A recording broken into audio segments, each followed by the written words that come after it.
acima de tudo, amor. Os 10 princípios básicos na experiência que eu acumulei de 27 anos de gestão, que eu quero transmitir para vocês, que é onde eu encontrei a minha força, onde eu encontrei a estrutura de manter essa filosofia que meu pai tinha no hospital de 2.000 metros quadrados, e hoje são 120 mil metros quadrados. Eu tinha 60 colaboradores, hoje eu tenho 4.000 colaboradores e conseguimos manter a mesma filosofia, a mesma forma de tratamento, por obedecer uma regra, que essa regra eu fui aperfeiçoando ela por eu ser leigo e não ser médico, mas ter a mesma alma e o mesmo coração do meu pai. Mas antes de eu falar das regras, eu também queria que vocês aproveitassem esse cenário, aproveitassem tudo isso que nós estamos oferecendo para vocês, que vocês possam conhecer o que significa essa obra de 120 mil metros quadrados, onde tem toda a estrutura do hospital aqui atrás, e aqui do lado, do nosso lado direito, nós temos um centro de treinamento de cirurgia minimamente invasiva e medicina robótica, que é um orgulho para o Brasil, porque nós somos escolhidos pelo maior centro do mundo, que é na França, com o professor Mariscot, que esse centro trouxe para nós uma capacidade de aperfeiçoar nosso nível de medicina. Por exemplo, se você voa um avião, eu gosto de dar exemplo simples, que aqui um avião pequeno, para você voar um Boeing com muitos passageiros, você tem que ir nos Estados Unidos entrar no simulador, para você voar por instrumento, voar um avião de mais nível de peso, de capacidade. E assim a medicina. Todos os médicos teriam que sair do Brasil para ir para o exterior para fazer esse curso. Hoje está vindo, 40% do curso estão sendo pessoas da América Latina que estão vindo fazer o curso aqui, ao invés de ir para a França, de ir para os Estados Unidos ou ir para outros lugares. Então é um motivo de orgulho para nós apresentarmos esse cenário para vocês e as grandes parcerias que nós conquistamos pelo mundo afora. Agora eu vou pedir para vocês se aterem, escreverem os princípios que me dão sustentação, que me dão força e eu ter coragem de caminhar por esse princípio e essa honestidade que eu preciso ter com todos os meus colaboradores, com todo mundo, para a gente ter força de continuar essa obra. Eu vou pedir para o Padre Fernando ler o primeiro o princípio. Eu fiz 9 princípios e o Padre Fernando e o Padre Fernando Tadeu e o Padre Túlio terminaram o 10º princípio, para mim poder mostrar para vocês uma receita que chama Abençoada por Deus. Isso eu posso garantir para vocês, que no decorrer do programa, de todos esses programas, nós vamos mostrar item por item de tantos milagres que já aconteceram na nossa vida aqui, para vocês também terem essa mesma chance. Padre Fernando. Primeiro, só deve administrar o hospital as pessoas que tiverem convicção de que não existe remédio que faça efeito sem primeiro restituir a autoestima e a dignidade do paciente. Isso era uma frase que meu pai me falava constantemente e pregava isso na prática, e que eu pus na minha faculdade de medicina, na entrada dela eu pus a frase que eu mais importante que meu pai me ensinou. Porque hoje eu tenho uma tese, se eu pudesse escrever uma tese de doutorado, eu ia comungar que o amor é motivo de vontade de viver e a falta de amor é absoluta vontade de morrer. Eu tenho depoimentos de pessoas que tentaram se suicidar, eu tenho vários depoimentos aqui no hospital, porque foram tratados sem amor em outros hospitais, sem respeito, e ela sabendo que ia ter um câncer, que ia perder a língua, que ia perder um órgão, e ela então tentou se matar. Aí trouxeram ela para o Hospital do Amor, e ela teve vontade de viver, e ela testemunha isso num vídeo. Um dia eu vou passar aqui, para a gente mostrar a diferença sobre esse item. Meu pai falava tanto disso, e eu, não sendo médico, eu tive dificuldade. Foi no decorrer do tempo que eu entendi esse primeiro princípio aqui. Eu acho assim interessante também nesse princípio que a gente vê a pessoa como na sua totalidade, né? Você não vai ver somente a enfermidade, né? Por isso que você não vai só dar o remédio, não vai somente fazer a cirurgia, mas você vê o todo da pessoa, né? Para você conseguir enxergar essa dignidade que ela tem. Bonito isso. Mas eu cito um exemplo também, Padre Túlio, que um paciente emagreceu 45 quilos em 60 dias. Sendo tratado com discriminação no hospital. Quando ele chega aqui, o porteiro e a faxineira pôr a mão nele, dar atenção para ele, ele fazia 45 dias que ele não comia, 60 dias que ele não comia. Ele passou a comer naquele dia porque alguém pôs a mão nele, porque alguém chamava ele pelo nome e alguém acariciou ele. Então o apetite dele voltou, aí o remédio fez efeito. E ele está vivo até hoje. Então isso na prática, eu fui aprendendo na prática. Então para mim é o preceito número 1 do hospital. A Né? gente pode dizer que o amor cura, né? É, o amor cura. Anote agora Padre aí Túlio, o anote o segundo segundo. princípio. Então, só deve administrar o hospital as pessoas que sentirem a dor e o sofrimento de cada paciente. Não, Padre Túlio, eu faço isso porque, como um valor que eu coloco para as pessoas, que as pessoas querem saber, principalmente os gestores de hospital, querem se ocupar muito no financeiro, querem dividir a tarefa com muitas pessoas, mas se elas não tiverem esse sentimento de saber que cada pessoa que está ali sofrendo, está ali precisando de um remédio, está ali numa angústia de dor, ela não tem o coração aberto para poder sentir o que o hospital, o que está pulsando de verdade no hospital. Essa é uma experiência que eu acumulei e eu procuro exercer esse princípio todos os dias. É compaixão, né, padre? É compaixão. sofrer junto, né? Sofrer junto. Compaixão. Essa é a terceira, Padre Fernando. Só deve administrar o hospital quem tiver o coração valente e não se acovardar em deixar que ninguém, nem colaboradores e nem paciente, sejam humilhados, maltratados, explorados, desprezados e ignorados.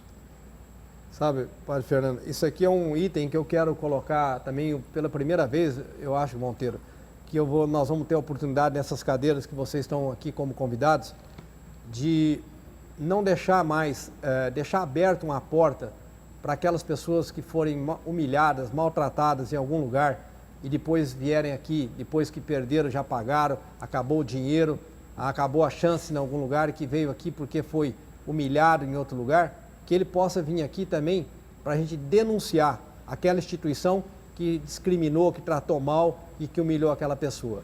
Então, eu falo isso para meus colaboradores para que todos entendam como que o paciente tem a percepção e como que a diferença dele abraçar e ter forças para se tratar quando ele comunga a forma de agradecer, uma forma de ele também acariciar o próprio colaborador. Então é uma experiência muito bonita que nós vivemos ela. O quarto, Padre Túlio. Só deve administrar o hospital quem tiver humildade de conhecer todos os colaboradores pessoalmente e particularmente, e se fazer conhecer a si próprio particularmente com toda a sua essência. Esse item também, eu faço muita questão eu acho que nós temos hoje quase 4.000 colaboradores, eu faço essa abertura de eu mostrar honestamente quais são os meus valores, quais são os meus motivos como gestor de comandar essa orquestra e me faço honestamente, me colocando despido para eles, para que eles também possam se colocar inteiramente à vontade e se mostrarem como são.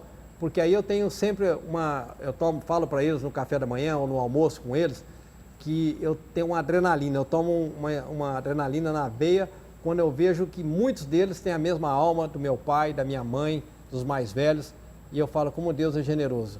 Uma pessoa que tem 6 meses de casa, 1 ano de casa, já nasceu com o mesmo coração, com a mesma alma, se identifica e aqui vive eternamente com paixão e trabalha com uma paixão imensurável. E é importante, assim, deixar claro, né, o Henrique, ele toma café lá com os funcionários, almoça com eles, não é num lugar separado, não. Ele faz questão, é uma obrigação para ele, né, para conhecer esse funcionário, para respeitar não somente o paciente, mas também o funcionário. E apresentar o sentido, né, a essência, a alma, né, desse hospital. Eu falo para eles, Padre Túlio, que eu quero que cada um deles saiba como eu sou, através de mim mesmo, e não através dos superiores, através da sua... Porque é muito mais fácil eles me conhecendo, porque eu sempre falo para eles, na hora que faltar qualquer coisa para você, se não tiver noção, você olha para aquela pessoa como sendo seu pai, sua mãe ou seu filho, você vai ter criatividade. Sem você olhar com o olhar de pai, mãe e de filho, você não tem criatividade, você põe o seu limite e você para por ali. E quando você tem isso, você traz o paciente no colo. você dá água com açúcar se não tiver remédio, mas você não faz nada, não abandona esse paciente. Então são minhas teorias que eu desenvolvi e que me fazem eu ter certeza que isso funciona. Você falando, eu lembrei um pouco do seu avô, Antenor, né?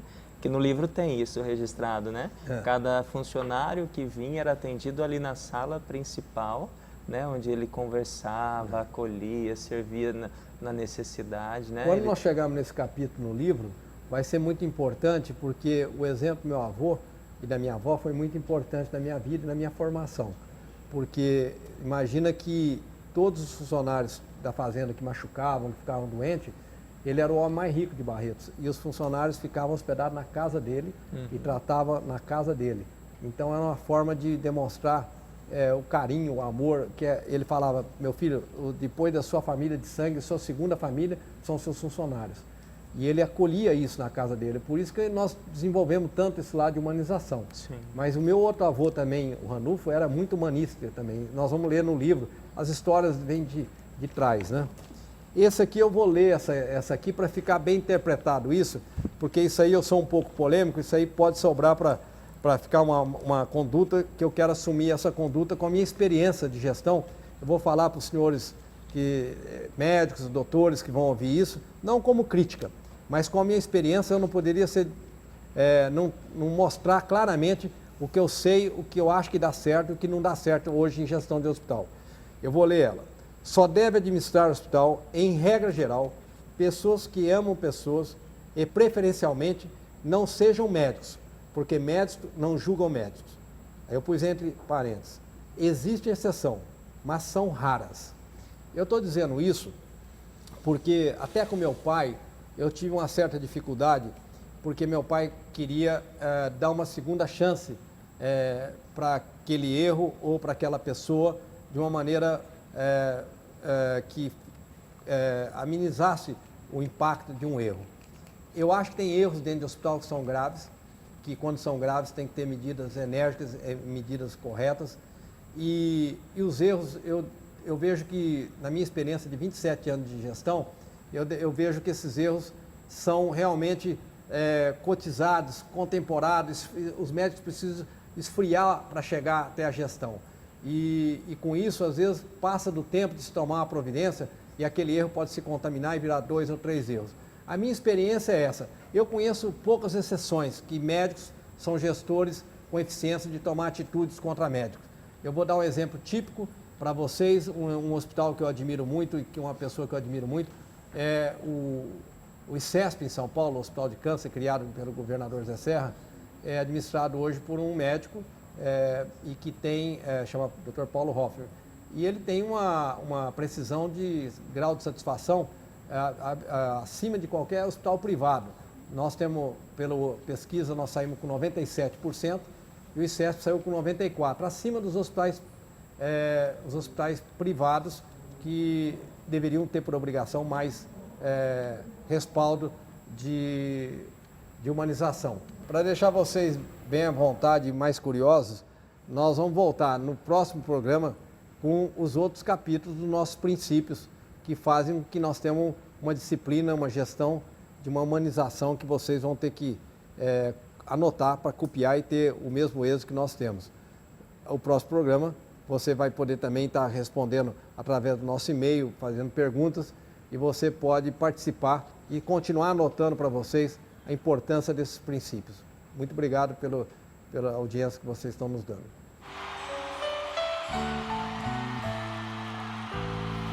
Last time I saw you, it was turning golden. That was years ago. Last I heard, she had moved to Boulder. Where she's now, I don't know. But there's something about this time of year that spins my head around. Takes me back, makes me wonder what's she doing now. 'Cause what she's doing now is tearing me apart, feeling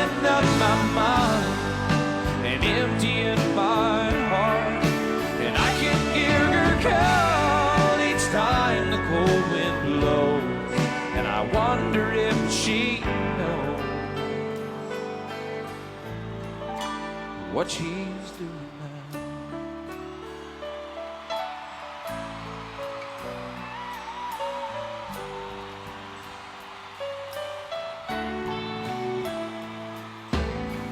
Just for laughs, well, I dialed her old number. No one knew her name. Hung up the phone, sat there and wondered if she'd ever done the same. I took a walk in the evening wind to clear my head somehow. But tonight I lie here thinking, what's she doing now? 'Cause what she's doing now is tearing me apart, filling up my mind and emptying my heart. And I can hear her call each time the cold wind blows, and I wonder if she knows that what she's doing now is tearing me apart, filling up my mind and emptying my heart. And I can hear her call each time the cold wind blows, and I wonder if she knows what she's doing now.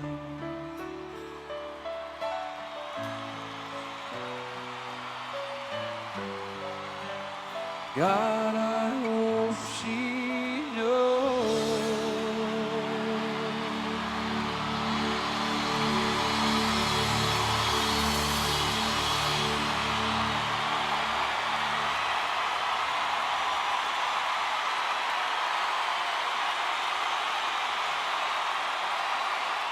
Ajudar ao próximo é ajudar a si mesmo, é agradar a Deus, é só fazer o bem, sem olhar pra quem. Ajudar ao próximo é dividir a luta de alguém que nem conheça, e assim curar a dor.